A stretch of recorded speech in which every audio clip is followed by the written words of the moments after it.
ही कथा श्री स्वामी समर्थांच्या अगाध लीलेचे आणि त्यांच्या क्षमाशीलतेचे उत्तम उदाहरण आहे. या कथेला विषप्रयोग आणि स्वामींची करुणा असेही म्हटले जाते. श्री स्वामी समर्थांची संपूर्ण कथा, विषप्रयोग आणि पश्चात्ताप. अक्कलकोटमध्ये स्वामींची कीर्ती दिवसेंदिवस वाढत होती. हजारो लोक त्यांच्या दर्शनाला येत असत.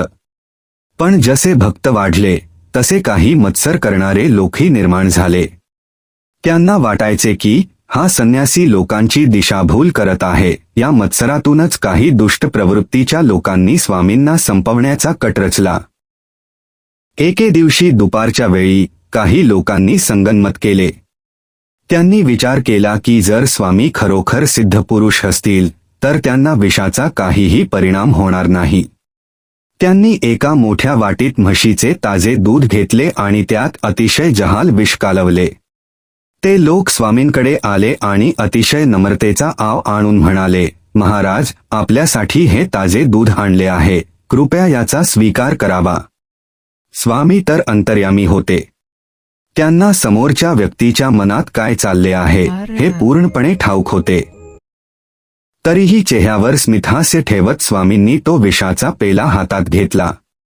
उपस्थित असलेले काही भक्त घाबरले, पण स्वामींनी कोणाचेही न ऐकता ते सर्व दूध एका दमात पिऊन टाकले. दूध पिल्यानंतर स्वामी शांत बसून राहिले. त्यांना काहीही झाले नाही, उलट त्यांच्या चेहऱ्यावरचे तेज अधिकच वाढले. आश्चर्य म्हणजे ज्या लोकांनी स्वामींना विष दिले होते त्यांच्या अंगाची काही वेळातच आग होऊ लागली. त्यांच्या पोटात प्रचंड कळा येऊ लागल्या आणि सर्वांगाचा दाह होऊ लागला.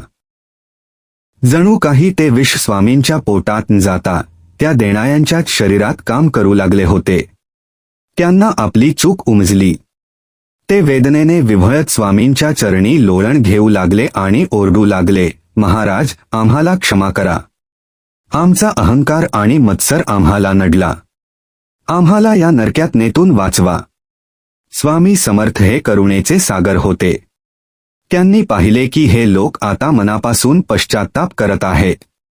स्वामींनी शांतपणे त्यांच्याकडे पाहिले आणि जवळच असलेल्या तीर्थाचे, पाण्याचे काही थेंब त्यांच्या अंगावर शिंपडले. क्षणात त्या लोकांच्या अंगाची आग शांत झाली आणि त्यांना आराम मिळाला. स्वामी त्यांना उद्देशून म्हणाले, अरे मूर्खांनो, ज्याचे रक्षण प्रत्यक्ष काळ करतो त्याला मारणारा कोण?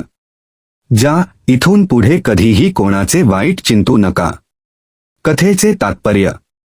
स्वामींच्या या लीलेतून आपल्याला समजते की शुद्ध भक्तीपुढे कोणतेही संकट टिकत नाही.